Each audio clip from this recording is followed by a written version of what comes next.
You have reached review time with Imperial, and today's review will be Power Book 3, Raising Kanan Season 3, Episode 3. Subscribe to the channel, like the video, let's get into it. So this episode was another filler in a sense, moving the story along. So right off the back, we got Ronnie, which is Unique's brother. He's want the retaliation off of that bouncer that was making fun of him.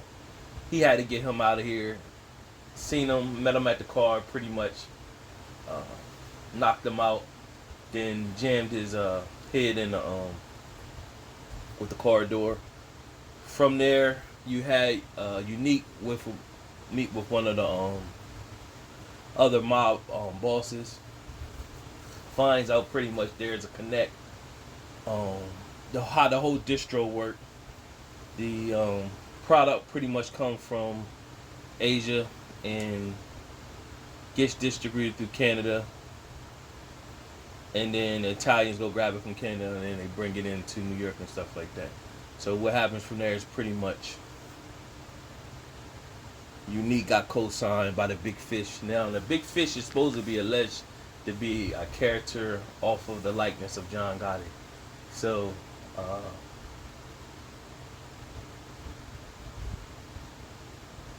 I don't know how true that is, but nevertheless, he got the cosign, and the guy's going to do business with Unique.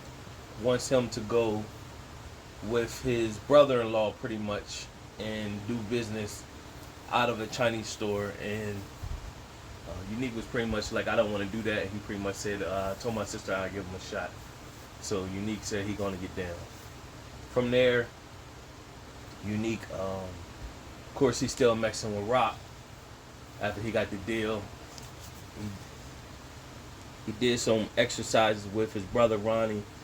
Ronnie pretty much is got, like I said in the last recap, he has real serial killer vibes going on. He still want to take Rock out. He followed Unique to Rock's house and seen he knows where Rock live at. By the end of the episode, how the episode ended, Ronnie was stalking out Kanan. So Ronnie's a real creep. He's on a mission. Can't be trusted. He also told Unique's girlfriend that Unique has a side girl, whatever. So he's real messy or whatever. So he's a character that you definitely know is not gonna last long. It's just gonna come down to who the one that's gonna kill Ronnie. He's not gonna last long. There's no way he lasts long. He's too much of a cannon already. Meanwhile, you got Detective Burke's girlfriend still snooping around with IAD, I think, and she's pressing forward. So Detective Howard pretty much, he wants to speak to her, pretty much telling her, you know, we gotta not let Burke's name go even worse than it is. So we need to put this bid, and anything you need, reach out to him. So he's trying to bury that.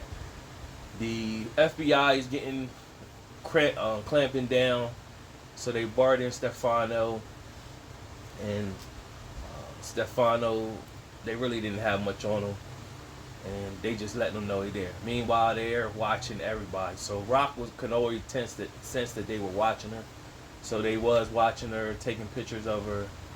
They know that she's alleged to be a queen pin.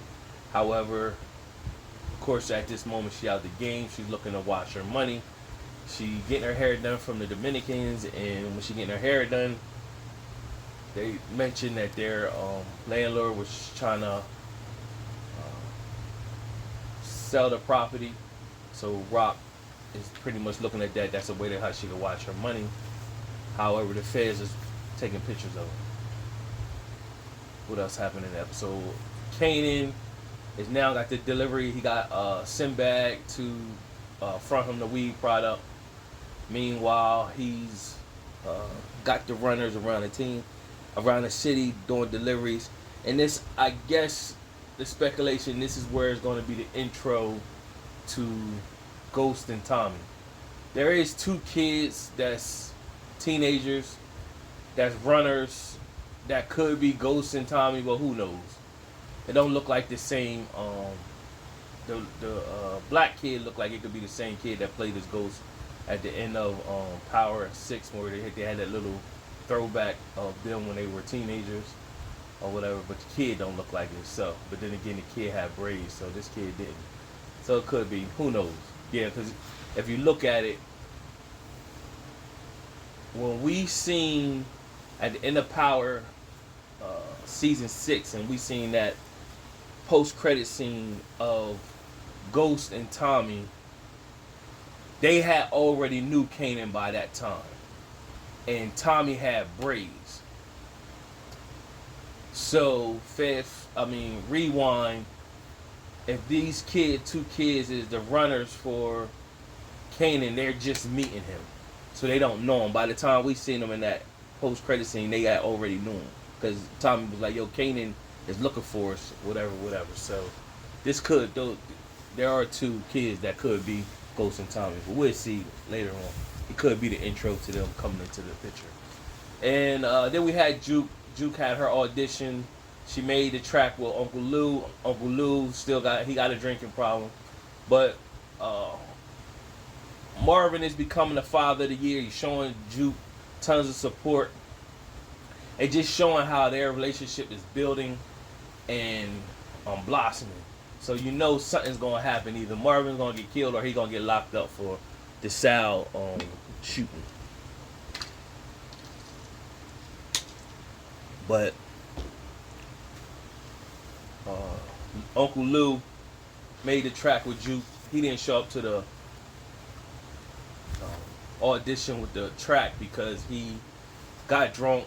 Meanwhile, he ran and stumbled upon a old bar where that was playing his dad's music.